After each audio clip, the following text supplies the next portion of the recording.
Ooh. All right, hopefully this time I remember to pan back to you before I turn it off.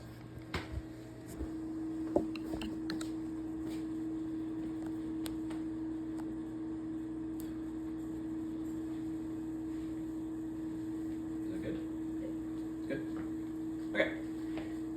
Did you know that a song performed at the 2025 Super Bowl halftime show could be used to save thousands of lives per year? According to the American Heart Association, an estimated 436,000 people die from cardiac arrest in the United States each year.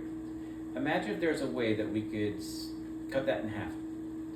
There is a way, and I've seen it in action. A few years ago, I was doing a 5K and I heard a lot of people yelling and gathering around.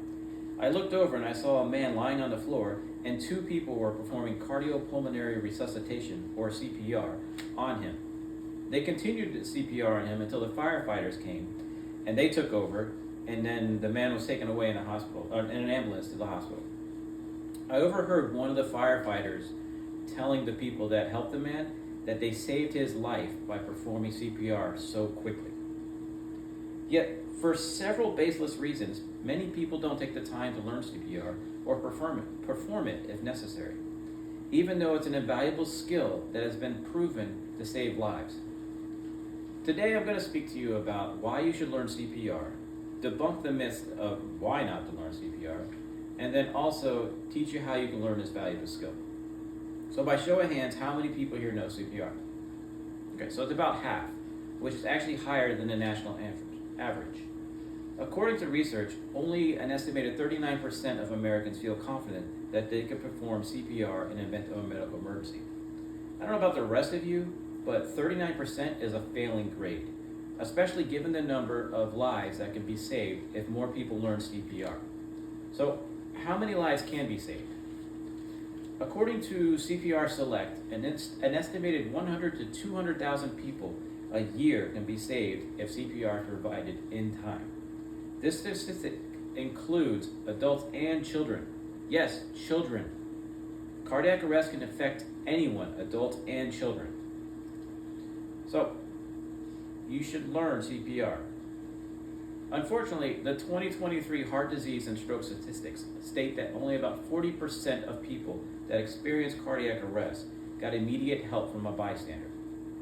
Every second counts when a person's heart stops beating. Yet, less than half the people that suffered a medical emergency received immediate help. Shouldn't that number be closer to 100%? Given that we know CPR saves lives, what are the reasons why people don't learn or perform it? If I perform CPR on someone and I hurt them, aren't they just going to sue me? So why should I get involved? Fear of litigation is one of the most common reasons people don't learn or perform CPR. And I get why they're afraid. We live in a very litigious society. However, there are protections for this. They're called Good Samaritan laws. And they protect anyone that's trying to save a life by performing CPR. Well, if I don't CPR, it would make matters worse if I did it, right? No, that's the most ridiculous reason I've ever heard.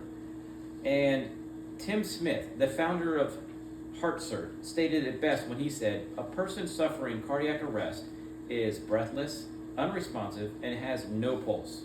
It cannot possibly get worse for that person." Think about it. Would you rather have a few broke ribs or be dead? I'm not going to perform CPR on someone I don't know because they might have a disease and I don't want it. This is a very common fear, actually, for performing CPR. Yet, since they did the certification of hands-only CPR, this is no longer an issue. Hands-only CPR consists of just chest compressions with your hands. No longer requires mouth-to-mouth resuscitation. It was designed for easier way to learn CPR and for encourage more bystanders to perform it without fear of exchanging bodily fluids. So how many people remember watching the Buffalo Bills football player collapse in the field during the middle of a game? It was pretty scary, right? Now, this was a man that was in his prime. Did you know that he suffered cardiac arrest? And that one of the reasons why he is alive today is because they performed CPR? A professional athlete in his prime had a cardiac arrest. Again, another reminder why it can affect anyone, anywhere, anytime. That's why everyone should be CPR certified. So how do you become certified? The American Heart Association provides many ways to learn CPR. They have online courses, they have anytime CPR kits you can take at home, virtual courses on your app, on your phone, of course, and of course, in-person classes. Their website, www.heart.org, is the best place to get all the information, but you can also contact your local police and fire departments. So, is everyone here ready to save a life? Because over the last few minutes, we learned how CPR saves lives, disproving the reasons why not to perform CPR, and how you can learn the skill yourself. Why? Because CPR saves lives. Anyone, anywhere, anytime can go into cardiac arrest, and you can save them. Remember earlier when I discussed hands-only CPR, and that it needs between 100 to 120 chest compressions to be effective.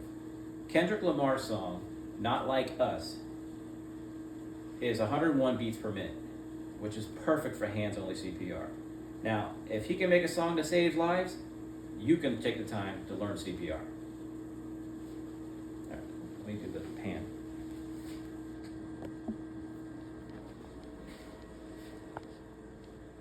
I remember to do it this time. All right, guys, last one.